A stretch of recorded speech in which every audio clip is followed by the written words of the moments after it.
Hello friends, welcome to my channel. Friends, Vidyadhan స్కాలర్షిప్కి సంబంధించి syllabus ఏమిటి, అలాగే ఎగ్జామ్ ఎప్పుడు పెడతారు, ఇంటర్వ్యూ ఎప్పుడు ఉంటుంది, అసలు ఇంటర్వ్యూ ఉంటుందా లేదా, అలాగే ఎగ్జామ్ కూడా మనకి ఏ డేట్లో ఉంటుంది, అలాగే మనకి ఒకే ఎగ్జామ్ ఉంటుందా లేదంటే 2 ఎగ్జామ్స్ పెడతారా, అన్ని డీటెయిల్స్ కూడా ఈ వీడియోలో చెప్తాను. వీడియోని అయితే అక్కడే స్కిప్ చేయకుండా వినండి.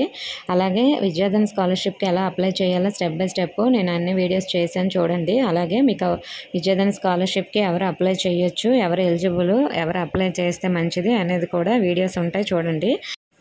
ఆ వీడియోస్ లింక్స్ ఈ వీడియో లాస్ట్లో ఇస్తాను, చూడండి. ఇప్పుడు మరి టాపిక్లోకి అయితే వెళ్ళిపోదాం. ఫ్రెండ్స్, మనకి ఎగ్జామ్ ఎప్పుడు ఉంటుంది అంటే మనకి జూన్ 30 వరకు దరఖాస్తు చేసుకోవడానికి లాస్ట్ డేట్ కదా. మరి మనకి ఎగ్జామ్ అనేది జూలై 13న స్క్రీనింగ్ టెస్ట్ అనేది పెడతారండి. అంటే అది అందరికీ ఉంటుంది, అప్లై చేసిన వాళ్ళకి. అంటే మార్క్స్ బట్టి అందరికీ, అంటే తక్కువ మార్క్స్ ఉన్నా కూడా అప్లై చేసిన వాళ్ళకైతే పెట్టకపోవచ్చు.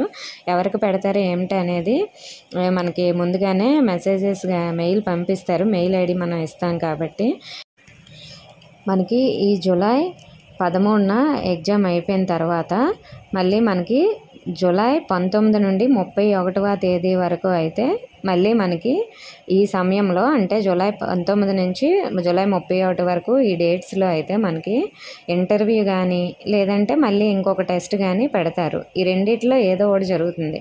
ఫస్ట్ మీరు జూలై 13న స్క్రీనింగ్ టెస్ట్ రాస్తారు కదా, అందులో వచ్చిన మార్క్స్ ఆధారంగా మనకి మళ్ళీ జూలై 19 నుంచి 31వ తేదీ వరకు ఒక షార్ట్ లిస్ట్ అనేది తయారు చేయబడుతుంది. ఆ షార్ట్ లిస్ట్లో ఉన్న వాళ్ళందరికీ కూడా మెయిల్ ఐడి అయితే పంపించి, అంటే మెయిల్కి పంపిస్తారు. ఇంటర్వ్యూకైనా అటెండ్ అవ్వమంటారు, లేదంటే ఒక ఎగ్జామ్ అయినా మళ్ళీ పెడతారనమాట. అందులో కూడా మనం క్వాలిఫై అవ్వాలి.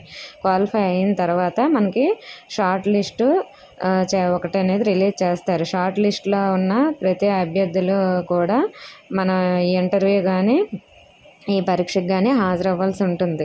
సో మరి ఈ విధంగా అయితే మనకు ఉంటుంది. తర్వాత మళ్ళీ మనకు ఒక లిస్ట్ అనేది రిలీజ్ చేస్తారు. ఆ లిస్ట్లో ఉన్న వాళ్ళకైతే విద్యాధన్ స్కాలర్షిప్ అనేది వస్తుందన్నమాట. ఫైనల్గా ఇలా మనకి 3 స్టెప్స్ అయితే ఉంటాయి దీనికి ఎలిజిబుల్ అవ్వడానికి. అలాగే దీనికి సంబంధించిన సిలబస్ ఏమిటంటే మనకి సిలబస్ అనేది 10th క్లాస్లో మీరు ఏ సిలబస్ అయితే చదివారో ఆ సిలబస్సే, కానీ ఇక్కడ మనకి NCERT బుక్స్ అనేవి ప్రిపేర్ అవ్వాల్సి ఉంటుంది. సో మీ దగ్గర NCERT బుక్స్ లేకపోతే మీరు ఆన్లైన్లో అయినా ప్రిపేర్ అవ్వండి. అందులో ఉంటాయి బుక్స్, మీరు డౌన్లోడ్ చేసుకొని. మరి ఇప్పుడు మనకి ఉన్నది చాలా తక్కువ టైం కాబట్టి ఆ బుక్స్ కొని మీరు చదవడం వేస్ట్ అనుకుంటే జస్ట్ ఆన్లైన్లో మీరు సెర్చ్ చేసి బుక్స్ అనేది PDFs ఉంటాయి, డౌన్లోడ్ చేసుకొని చూడండి. దానిపైనే మనకు ఉంటాయి. స్టేట్ సిలబస్ పైన అయితే మనకి రాదు. స్టేట్ సిలబస్ NCERT కూడా కొంచెం టాపిక్స్ దగ్గరగా ఉంటాయి కాబట్టి మనకి స్టేట్ నుంచి కొన్ని వచ్చిన క్వశ్చన్స్ అయితే రావచ్చు. NCERT మీరు ప్రిపేర్ అయితే చాలా మంచిదండి. ఓకే ఫ్రెండ్స్, మీకు ఇంకా ఏమైనా డౌట్స్ ఉంటే కామెంట్ చేయండి. ఇన్ఫర్మేషన్ వస్తే వీడియోని తప్పకుండా లైక్ చేసి మీ ఫ్రెండ్స్కి కూడా షేర్ చేయండి. కొత్తగా మన ఛానల్ చూస్తున్న వారు సబ్స్క్రైబ్ చేసుకోండి. Thank you for watching.